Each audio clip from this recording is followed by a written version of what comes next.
This is an iHeart podcast. Save big during Labor Day at Lowe's. Get up to 40% off select major appliances. Plus, buy more to get up to an additional 20% off. Shop even more savings with 3 Stay Green 1 cubic foot vegetable and flower garden soil bags for $10. This Labor Day, take care of your home for less at Lowe's. We help, you save.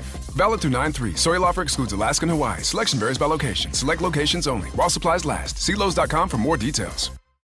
Good morning. Welcome to Today. From back to school to tackling your to-do list, the Today Show is your best start to the day. It's a new season, and every morning we're here to help you take it all on as the forecast calls for football all across the country. Blockbuster stars, live concerts, and so much more. Wake up to where it's all happening. We're getting back to all of it, and the best way to start is together. Watch the Today Show, weekday mornings at 7 a.m. on NBC.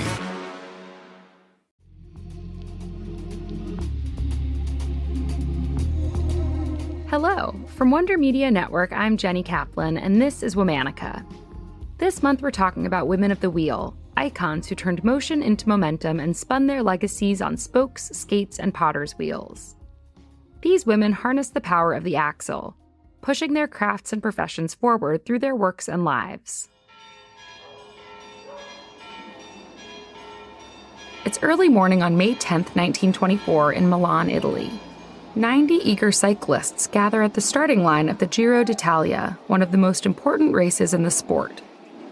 Not everyone will complete the task set before them. 3,613 kilometers looped around the country. But in the end, it will be an unofficial rider who emerges as the star of the race. Let's meet Alfonsina Strada. Alfonsina Strada was born Alfonsina Moreni on March 16, 1891, in Castelfranco Emilia, Italy. Her father was a day laborer, and one day he struck a deal that would change Alfonsina's life forever. 10 chickens in exchange for a bicycle.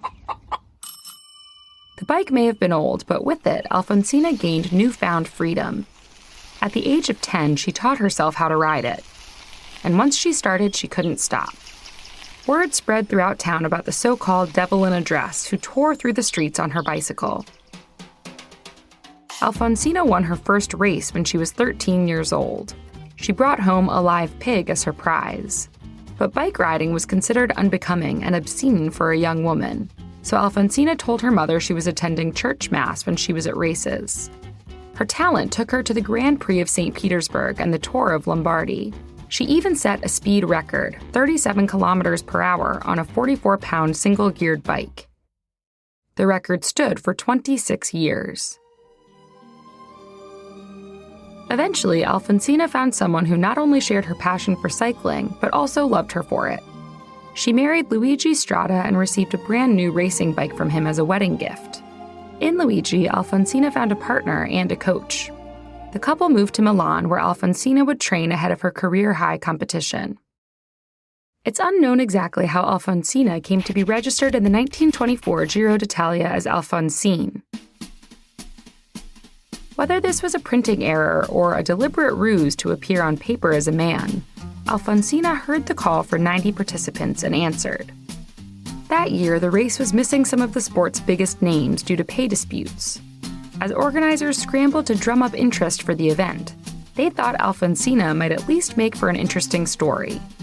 But she became much more than that when the public realized she could hold her own in the competition. In stage 2 of 12, Alfonsina raced from Genoa to Florence and came 56th out of 65 finishers. People began to take notice of this petite woman in the field of men, and she garnered raucous roadside applause. But stage 8 was brutal, as Alfonsina rode across rugged terrain through a torrential downpour. Mud-slicked roads sent her slipping and her handlebars broke. She repaired them with a broomstick and arrived in Perugia, bruised and a whole 15 hours later. Because she finished outside the time limit, Alfonsina was technically disqualified from the competition, but her race was far from over. Alfonsina rode on, though she was no longer officially classified as part of the race. During stage 10, she endured another crash, yet persisted across 21 hours and 415 kilometers to Fiume, which is part of Croatia today. When she arrived, cheering crowds hoisted Alfonsina off of her bike as she cried. In order to finish the race, Alfonsina often raced through the night alone. But when she finally arrived in Milan, with all 3,613 kilometers completed, she was in adoring company. She even received prize money courtesy of donations from the public. Yet she was still ostracized by the cycling community. The same organizers who supported Alfonsina in the 1924 Giro D'Italia barred her from entering the following year. Still, no one could take away what she had already accomplished. She'd completed a grueling race, a men's race, that only a third of participants finished, and she outrode many of them in the process. Alfonsina continued racing in competitions across Europe and broke the women's speed record at the age of 47. In the twilight of her life, she operated a bicycle shop with her second husband. She died in September of 1959 from a heart attack. No woman has cycled in the men's Giro D'Italia since Alfonsina.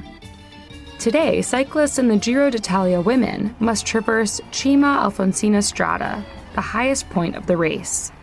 When they do, they're greeted by a stop sign painted over with a portrait of Alfonsina on her bike and the words, "Don't stop." All month, we're talking about women of the wheel. For more information, find us on Facebook and Instagram at Womanica Podcast. Special thanks to Liz Kaplan, my favorite sister and co-creator. Talk to you tomorrow.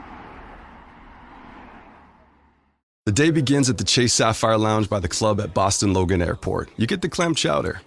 In San Diego, it's tostadas. New York, espresso martini. It's 10 a.m. Why not? It's the quiet before your next flight, the shower that resets your day, the menu that lets you know where you are. This is access to over 1,300 airport lounges and every Sapphire Lounge by the club. And one card that gets you in. Chase Sapphire Reserve, the most rewarding card. Learn more at chase.com/Sapphire Reserve. Cards issued by JPMorgan Chase Bank and a member FDIC, subject to credit approval. Our partner, Eli Lilly and Company, just announced Duets for Type 2 Diabetes, a campaign celebrating real patient stories of support because managing Type 2 diabetes doesn't have to be a solo act. Share your story at mounjaro.com/duets. Mounjaro tirzepatide is an injectable prescription medicine that is used along with diet and exercise to improve blood sugar, glucose, in adults with type 2 diabetes mellitus. Mounjaro is not for use in children. Don't take Mounjaro if you're allergic to it, or if you or someone in your family had medullary thyroid cancer or multiple endocrine neoplasia syndrome type 2. Stop and call your doctor right away if you have an allergic reaction, a lump or swelling in your neck, severe stomach pain, or vision changes. Serious side effects may include inflamed pancreas and gallbladder problems. Taking Mounjaro with a sulfonylurea or insulin may cause low blood sugar. Tell your doctor if you're nursing, pregnant, plan to be, or taking birth control pills, and before scheduled procedures with anesthesia. Side effects include nausea, diarrhea, and vomiting, which can cause dehydration and may cause kidney problems. Once weekly Mounjaro is available by prescription only in 2.5, 5, 7.5, 10, 12.5, and 15 milligram per 0.5 milliliter injection. Call 1-800-LILY-RX, 800-545-5979, or visit mounjaro.lilly.com for the Mounjaro indication and safety summary with warnings. Talk to your doctor for more information about Mounjaro. Mounjaro and its delivery device base are registered trademarks, owned or licensed by Eli Lilly and Company, its subsidiaries or affiliates. This is an iHeart podcast.